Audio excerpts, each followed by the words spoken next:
Alors, je m'appelle Mathias Garneau, j'ai 29 ans et ça va être ma 8e année au sein du CS Honfleur.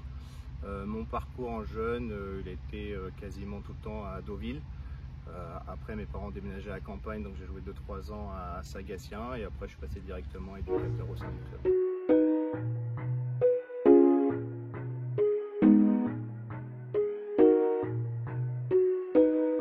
Et aujourd'hui, du coup, quel est ton rôle au sein du club? Alors, cette année, je continue à être responsable catégorie en 15 et le club m'a demandé, de la part d'Alexis, les présidents, d'être, pourquoi pas, responsable école de foot, donc toujours en lien avec Alexis qui va m'aider, et donc ça va être une nouvelle tâche pour moi au sein du club. Pourquoi ce rôle et qu'est-ce que tu aimes dans ce rôle? Responsable catégorie, c'est qu'on a plein de choses à faire, on a plein de fonctions, on a des tâches importantes, animer les séances, gérer les parents, régler les soucis s'il y en a, gérer aussi pour le samedi les déplacements, etc. Donc c'est plein de rôles un peu de multifonction, donc j'aime bien. Et responsable école de foot, ça va être un nouveau rôle, donc aider les éducateurs, se mettre en lien aussi avec les parents, apporter pourquoi pas ma pierre à l'édifice avec des petits projets à droite à gauche que j'ai préparés. Donc bien sûr en lien avec Alexis et les présidents et membres du bureau valident ce que je veux mettre en place, mais voilà, c'est d'apporter ma petite pierre à l'édifice au sein du club. As-tu un objectif pour cette année? Objectif, oui et non, déjà de prendre beaucoup de plaisir. Je pense que c'est le plus important dans le foot, dans le sport. Si on ne prend pas de plaisir, ça ne sert à rien d'être là, on est tous passionnés.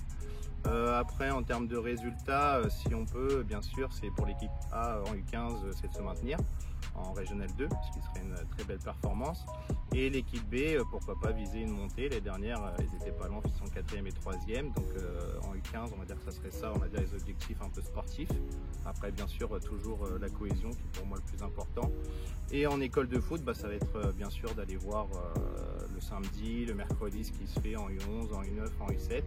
Et les baby avec Alexis, de me mettre en lien, de les aider, pourquoi pas aiguiller et encore comme j'ai dit tout à l'heure, apporter avec 2-3 projets, 2-3 choses que je veux mettre en place au sein du club, voilà ma pierre à l'édifice. Quel est ton meilleur souvenir footballistique?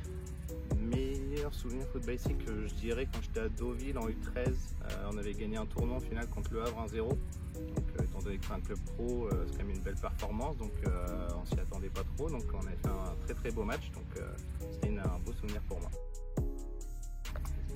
Quel est ton joueur préféré? Joueur préféré, alors il joue plus au foot, c'était au Paris Saint-Germain, c'était Pedro Miguel Pauleta. Bon, les plus jeunes vont peut-être pas connaître, mais les anciens oui. C'était pas le joueur le plus technique, etc. Mais c'est un joueur qui est resté plusieurs années au PSG, qui nous a mis des buts importants et qui reste au PSG alors qu'on jouait le maintien avant les Qataris. Donc voilà, c'est un très beau joueur que j'ai pu voir en vrai en plus quand il venait à Deauville à l'époque faire des matchs amicaux. Et quel est ton entraîneur préféré?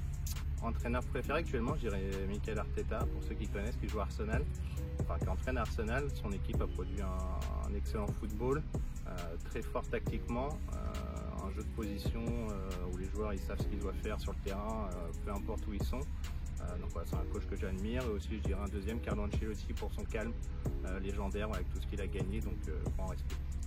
As-tu une autre passion dans la vie?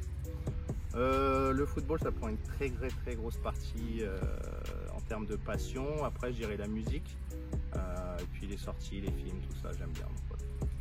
Et enfin, est-ce que tu as des projets pour plus tard? Projet en tant que diplôme, ça serait de passer mon CSF3, parce que j'ai CSF1, CSF2, donc cette année serait de passer le CSF3. Et à moyen terme, avoir le BMF aussi. Voilà.